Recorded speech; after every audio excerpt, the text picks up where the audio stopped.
Olá, amigos.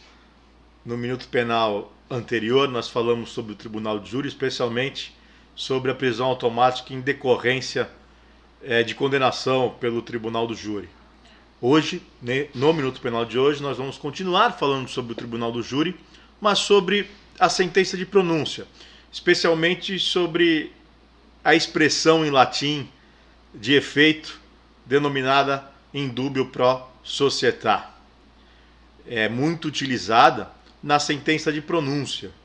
A sentença de pronúncia é aquela que decide levar o acusado, ante indícios suficientes de autoria e prova de materialidade, ao tribunal do júri, ou seja, permite que o acusado seja julgado pelo povo, por um conselho de sentença que é constituído por 7 pessoas da sociedade. Isso nos crimes dolosos contra a vida.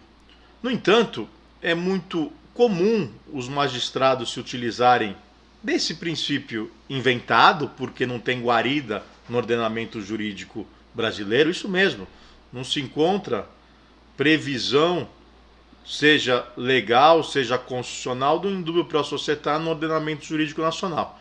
Mesmo assim, muitos magistrados levam em conta esse princípio inventado, para, mesmo que em casos em que não há indícios suficientes de autoria, levar o acusado às barras do tribunal do júri.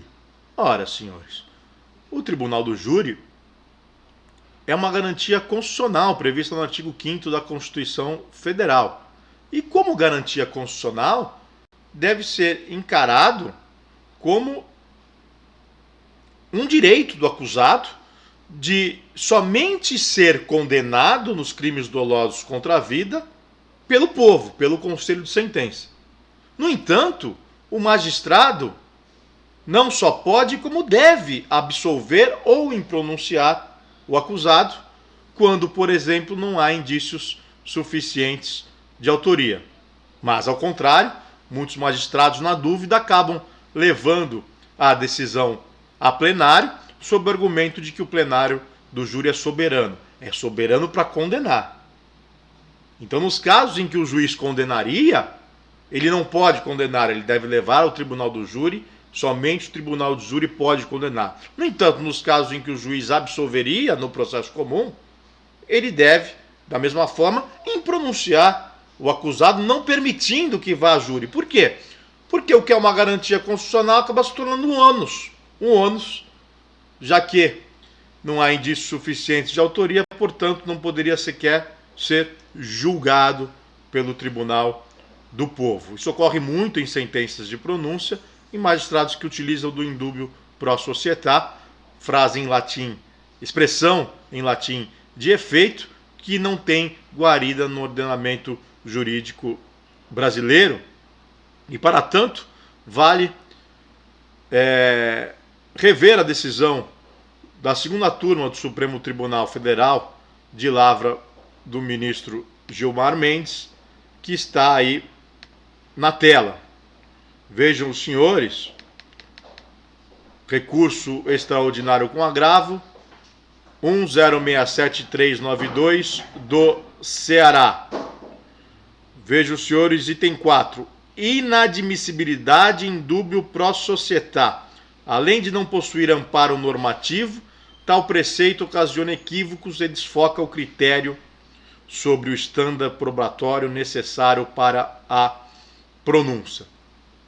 Letra 7. Dúvida em pronúncia. Diante de um estado de dúvida, em que há uma preponderância de provas, no sentido da não participação dos acusados nas agressões e alguns elementos incriminatórios de menor força probatória, impõe-se a impronúncia dos imputados, o que não impede a reabertura do processo em caso de provas novas.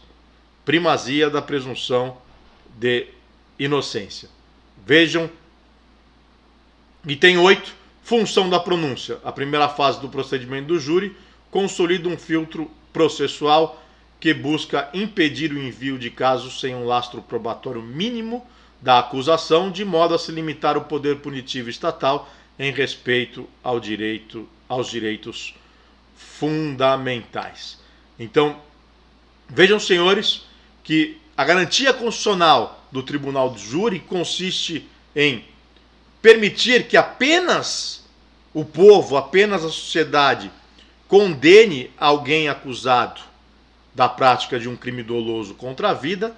Essa garantia não pode ser utilizada em desfavor do cidadão. E a lei é clara, somente se admite a pronúncia em casos de indícios suficientes de autoria. Não havendo indícios suficientes de autoria, cabe ao magistrado impronunciar, e se eventualmente surgirem novas provas que indiquem a autoria, aí sim pode-se dar uma nova decisão, desta vez pronunciando o acusado, desde que o fato não esteja prescrito, evidentemente. Então esse foi mais um Minuto Penal. Voltamos em breve.